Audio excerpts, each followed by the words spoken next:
One of you is about to become Miss USA of 1980. The other will be the first runner-up, and of course that's an important position because if for any reason Miss USA cannot fulfill her obligation, the first runner-up becomes Miss USA. I will announce the first runner-up first, and then Miss USA. The first runner-up is Miss Arizona. Miss South Carolina is Miss USA. There was a time when beauty felt simple, or at least that's how it seemed. A stage, a crown, a carefully chosen winner to declare to the world. This is what you should aspire to. This is beauty. But things have changed. Today, beauty feels so different. It's no longer about individuality or self-expression. It's a filter, a trend, a mold. We've entered a world where individuality seems to vanish, replaced by a template everyone is desperate to fit into. A world where beauty doesn't evolve, it replicates. A world where people are, quite literally, deleting their faces. And yet, beneath the filters and flawless exteriors, a question lingers. What is beauty now? Is it something we see, something we feel? Or are we heading toward a future where everyone looks the same? In the era of hyperconnectivity and ceaseless self-presentation, we've stumbled into a peculiar paradox. The democratization of beauty has led to its standardization. The face of the 2020s isn't just a trend, it's a template, a carefully curated constellation of features that has become as ubiquitous as it is artificial. Sharp cheekbones, plump lips, poreless skin, and a nose that appears to have been sketched by the same invisible artist again and again. What is most striking isn't just the uniformity of this new ideal, this Instagram face, but how swiftly and silently it has colonized our collective imagination. Like a virus that spreads through pixels and screens, it has infected our perception of beauty with an efficiency that would make Darwin pause. We've moved from celebrating unique features to optimizing them, from inheriting our grandmother's nose to requesting the standard package at medical spas. In the United States alone, non-surgical cosmetic procedures have increased by over 200% in the past 2 decades. This isn't just a statistic. It's a cultural shift masquerading as personal choice. We're not just touching up photos anymore. We're touching up reality itself. The line between filter and flesh has become so blurred that many young people now bring filtered selfies to cosmetic surgeons as reference photos, seeking to become their own digital avatars. And yet, in this age that celebrates authenticity, we are anything but authentic. Social media, which claims to amplify self-expression, has paradoxically transformed into a factory of conformity. Each like, each share, each sponsored post reinforces a beauty standard that's as artificial as the algorithms promoting it. The crazy part is that we're not just changing how we look, we're changing how we see. Each filtered photo, each cosmetic procedure, each step toward this homogenized ideal moves us further from the recognition of natural beauty in all of its varied forms. We're creating a world where distinction is seen as defect, where uniqueness needs correction. The real cost of this transformation isn't measured in dollars or likes. It's calculated in the slow erosion of what makes each face a story, a heritage, a unique expression of human diversity. In our rush to achieve perfection, we're smoothing away the very features that make us recognizable, relatable, and real.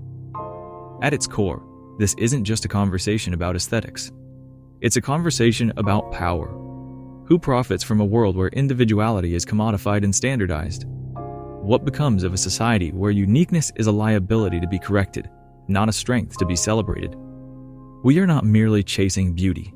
We are submitting to a system that thrives on our insecurities, selling us a vision of perfection that is as unattainable as it is unnatural, and in doing so, we risk becoming not just indistinguishable, but perhaps invisible. The evolution of beauty throughout the 20th century reads like a love letter to individuality, each decade penning its own distinct chapter in the story of human aesthetics. Each era didn't just permit difference, it celebrated it with an almost rebellious joy. Consider the 1920s flapper, with her revolutionary spirit embodied in every bobbed hair and pencil-thin eyebrow. Clara Bow wasn't trying to conform to some universal standard. She was helping write a new language of beauty altogether. Then came the 1930s, where the silver screen gave us a constellation of distinct stars. Garbo's mysterious allure existing comfortably alongside Diedrich's androgynous appeal. Neither tried to mirror the other. Their uniqueness was their power. The progression through the decades reveals something remarkable. Even in eras we often misremember as conformist, beauty was surprisingly diverse. In the 1950s, often reduced to a Marilyn Monroe stereotype, actually gave us a spectacular range of beauty icons. Monroe's sensual curves coexisted with Audrey Hepburn's delicate elegance and Grace Kelly's polished, timeless style. None of them were seen as the right kind of beauty. They were just different pieces of the same beautiful puzzle. But then, something shifted. The story of globalization and beauty is really a story about the gradual narrowing of our aesthetic imagination. Where once Hollywood exported various ideals of beauty, social media now broadcasts a single, homogenized template. In an age of unprecedented global connectivity, we've somehow ended up with less diversity in our beauty standards, not more. The change is even more striking when you think about how beauty brands have evolved. In the past, these companies adapted their messages for different markets, acknowledging and celebrating local beauty traditions. Today, they push a universal aesthetic that feels increasingly divorced from cultural context. The same filtered, enhanced look dominates feeds from Tokyo to Toronto, from Sao Paulo to Stockholm. What's especially striking is how this standardization has shifted from the superficial makeup techniques and hairstyles to the structural. We're not just copying looks anymore. We're literally reshaping faces to fit a global template. A template that's being surgically reproduced across continents. The loss here isn't just aesthetic, it's cultural. When was the last time you saw someone celebrate their grandmother's distinctive nose or their inherited facial features with pride? Instead, these markers of heritage and history are increasingly viewed as flaws to be corrected, smoothed away in pursuit of a standardized perfection. There's something profoundly human about a face that tells a story. Every line, every shadow, every imperfection. These aren't flaws to be fixed, but chapters waiting to be read. A furrowed brow speaks of battles fought. Laugh lines whisper of joy shared. And scars hold secrets of resilience. A human face is, at its core, a living archive of experience, bearing witness to the complexities of a life lived.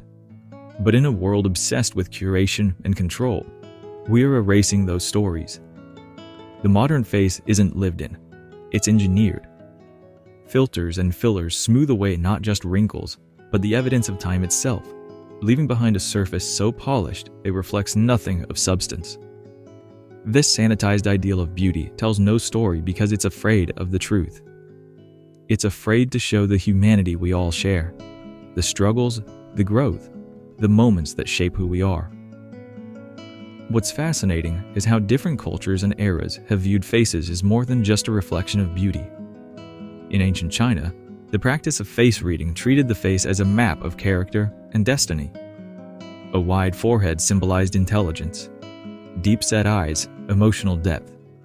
In contrast, today's beauty standards chose uniformity. Cheekbones sculpted to the millimeter, noses angled to perfection. What's lost in this pursuit isn't just individuality, but the belief that a face holds meaning beyond aesthetics. We're living through what future historians might call the Great Beautification, or perhaps more accurately, the Great Homogenization, a phenomenon where global beauty standards have converged into a singular, AI-enhanced ideal. The Instagram face has become as ubiquitous as chain stores in a mall, each slight variation merely a different shade of the same template. In pursuing perfection, we've created something perfectly boring. Our cities, our faces, our aesthetics, all slowly morphing into variations of the same theme, like a song played in slightly different keys, but losing its original melody. Even our films have succumbed to this aesthetic flattening, with that distinctive, made-for-streaming look that feels as processed as the faces that populate them. It feels like we're living in a dystopian world, A world where influencers hold the power to reshape our tastes and redefine global perceptions of beauty. When Kim Kardashian decides that skinny is back in style, the waves of change are felt globally and almost instantaneously. There's something undeniably unsettling about this power, the ability to redefine beauty standards with a single Instagram post. This influence goes beyond aesthetics, dictating the standards we measure ourselves against and shaping entire industries and personal identities in its wake. But perhaps there's hope in our growing awareness of this homogenization. Like with anything in culture, when things swing too far one way, it often sparks a backlash. The question isn't really whether we can bring back individual beauty. It never truly left. It's whether we can rediscover our ability to see it. In a world where algorithms determine attractiveness, choosing authenticity becomes an act of rebellion. Maybe that's where we start, by remembering that beauty isn't a destination, but a dialect, unique to each person who speaks it. In rejecting the cyborg perfect ideal, we might find something more valuable: the courage to be beautifully, imperfectly ourselves. Perhaps that's the real beauty we need to bring back. Not just the look of individuality, but its spirit.